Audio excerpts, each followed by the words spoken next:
Hello दोस्तों, welcome back to your channel. मेरा नाम है शुभम और दोस्तों आज की इस वीडियो में हम बात करेंगे कैपजेमिनी की ऑफ कैंपस हायरिंग के बारे में। So without wasting any time इस वीडियो को हम स्टार्ट करते हैं और देखते हैं इस ऑफ कैंपस हायरिंग के बारे में सारी डिटेल्स।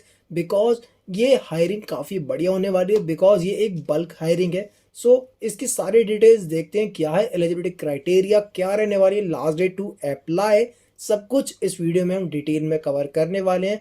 और साथ में हम ये भी देखेंगे कि हमें इसके लिए रजिस्टर करना कैसे है, क्या पूरा प्रोसीजर रहने वाला है रजिस्ट्रेशन का।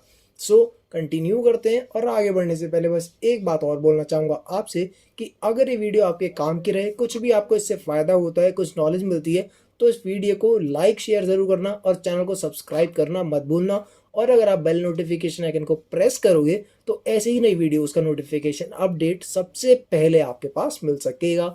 और आगे कंटिन्यू करते हैं। तो दोस्तों अभी जो स्क्रीन में आपको शो कर रहा हूँ, ये कैपजेमिनी की ऑफिशियल करियर वेबसाइट है, जहाँ पर इस पर्टिकुलर बल्क हायरिंग के लिए आपको सारी डिटेल्स देखने के लिए मिल जाएंगी। और इस वेबसाइट का लिंक भी इस वीडियो के डिस्क्रिप्शन सेक्शन में मैं आपको प्रोवाइड कर दूंगा, जिससे आप इस लिंक पर गो थ्रू करके ये सारी डिटेल्स देख सकते हैं। साथ ही में जो प्रोसीजर इस वीडियो में मैं आपको कंप्लीट में समझाने वाला हूँ, उसको आप फॉलो करते हुए इस इवेंट के लिए रजिस्टर भी कर पाओगे।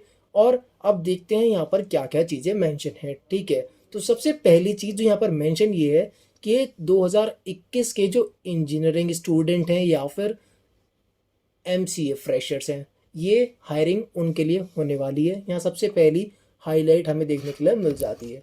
तो उसके बाद अगर हम बात करें तो यहाँ पर क्या आपको देखने के लिए मिल रहा है, तो यहाँ पर आपको ये बता रहे हैं कि अगर हम थोड़ा सा स्क्रॉल करें तो ये लिखा है कि लास्ट डेट जो रजिस्ट्रेशन की रहने वाली है वो 14 अप्रैल 2021 रहने वाली है। तो आपको 14 अप्रैल से पहले ही रजिस्टर कर लेना है और जितना जल्दी हो सके उतना ही आप जल्दी रजिस्टर कर लेना इस कंप्लीट इवेंट के लिए। उसके बाद यहाँ पर कैपजेमिनी के बारे में कि कैपजेमिनी कैसी कंपनी है, वहाँ का वर्क कल्चर कैसा है, उस तरह से कुछ डिटेल यहाँ पर दो पैराग्राफ मेंशन है और कुछ एक वीडियो मेंशन है जिसको आप गो थ्रू कर सकते हैं। ठीक है, सो अभी हम मेन डिटेल्स यहाँ पर कवर कर लेते हैं। आपको यहाँ पर एक रजिस्टर नाउ का बटन देखने के लिए मिल जाएगा, जिसके बारे में हम एंड में डिस्कस करेंगे कि आपको किस तरह से फॉर्म क्या क्या फिल करना है। और फिल करने के बाद, बिकॉज यहाँ पर सिर्फ आपको रजिस्ट्रेशन नहीं करना, रजिस्ट्रेशन करने के बाद एक पर्टिकुलर जॉब वैकेंसी में भी आपको अप्लाई करना है, तभी आपका यहाँ पर जो पूरा रजिस्ट्रेशन का प्रोसेस है इस बल्क हायरिंग के लिए कंप्लीट होगा। सिर्फ रजिस्ट्रेशन नहीं करना, तो ये चीज़ मैं आपको पहले ही क्लियर कर देता हूँ। इसलिए एंड वाला जो पोर्शन मैं बताऊँगा रजिस्ट्रेशन के बाद अप्लाई करने का, उसको ज़रूर से देख लेना। उसको अगर मिस करोगे तो हो सकता है कि आपका जो कंप्लीट रजिस्ट्रेशन प्रोसेस है, आप रजिस्टर तो कर लोगे बट जो बल्क हायरिंग के लिए जिस जॉब के लिए आपको अप्लाई करना है वो आपका मिस हो जाएगा। ठीक है, तो हमने यहाँ पर जैसे कि लास्ट डेट देख लिया है। और एक बात और है यहाँ पर कि जो आपकी लास्ट डेट है वो तो 14 अप्रैल है, लेकिन जो ड्राइव है ना ये 7 मई तक चलती रहेंगी। तो आपको वेट करना है और अपनी चांस के लिए वेट करना है, बिकॉज ये बल्क हायरिंग है और काफ़ी सारे लोग इसमें अप्लाई करने वाले हैं।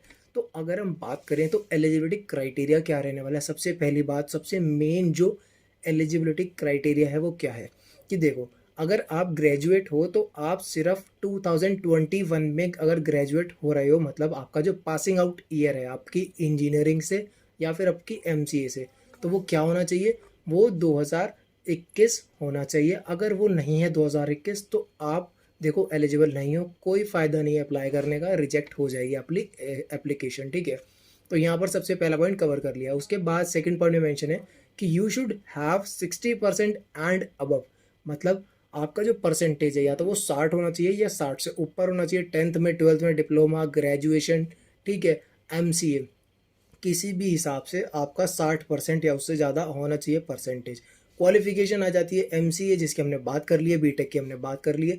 बीटेक ये उन्हीं ब्रांचेस के लिए ओपन है, ये ऑफर जो सर्किटल ब्रांचेज में हैं, जैसे कि IT, IT information science, information technology, computer science, computer engineering, electrical, electronics and electronics communication, electronics and telecommunication, electronics and instrumentation EI. ठीक है, तो यही सब ब्रांच वाले अप्लाई करना अगर आप बीटेक से बिलोंग करते हो।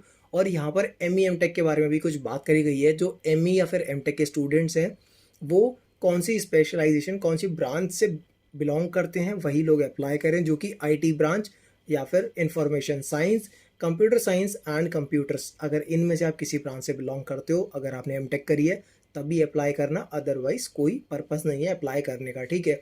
उसके बाद बात आ जाती है कि आपकी जो रिटन एंड स्पोकन मतलब कम्युनिकेशन स्किल्स, रिटन भी और वोकल भी दोनों अच्छी होनी चाहिए, आपको ये नीड रहेगा। तो इंग्लिश की जो आपकी कम्युनिकेशन स्किल्स है अच्छी रहनी चाहिए, अगर नहीं है तो थोड़ी प्रैक्टिस कर लो कि आप अच्छे से इसको क्लियर कर पाओ, ठीक है।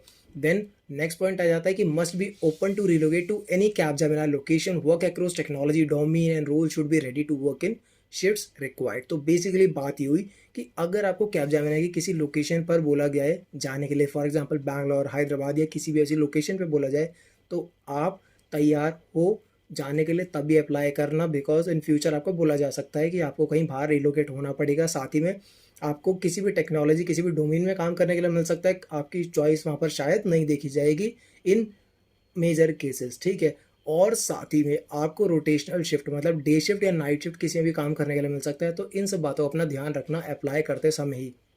उसके बाद आ जाती है बात कि जब आप अप्लाई करोगे, अप्लाई करने के बाद कुछ शॉर्ट लिस्टिंग करेंगे अपने हिसाब से, तो शॉर्ट लिस्टिंग जो कैंडिडेट शॉर्ट लिस्ट होके आएंगे उनको ही आगे फर्दर प्रोसेस में आगे इनिशिएट करा जाएगा, ठीक है।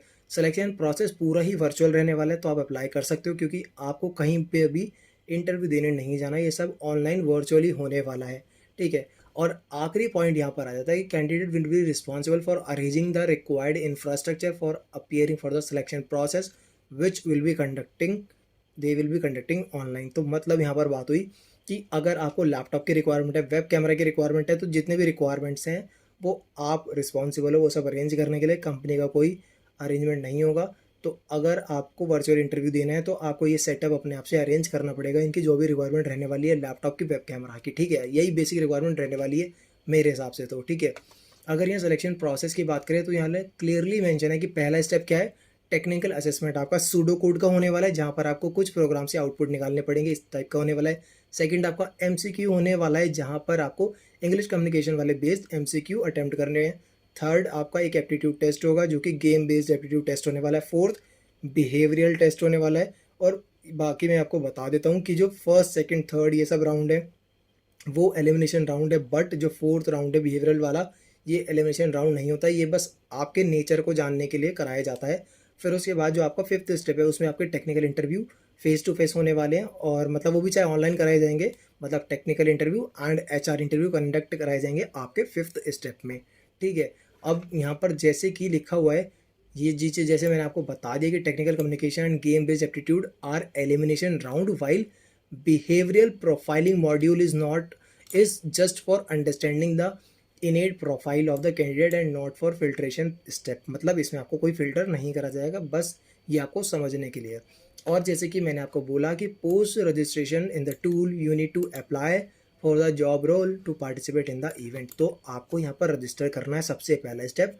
उसके बाद जो जॉब रोल की यहाँ पर बात करी गई है उसमें आपको अप्लाई करना है, तभी आपका ये पूरा प्रोसीजर कंप्लीट माना जाएगा। तो जैसे ही हम इस रजिस्टर नाउ बटन पर क्लिक करेंगे तो आपको कुछ इस तरह का पेज विजिबल रहेगा।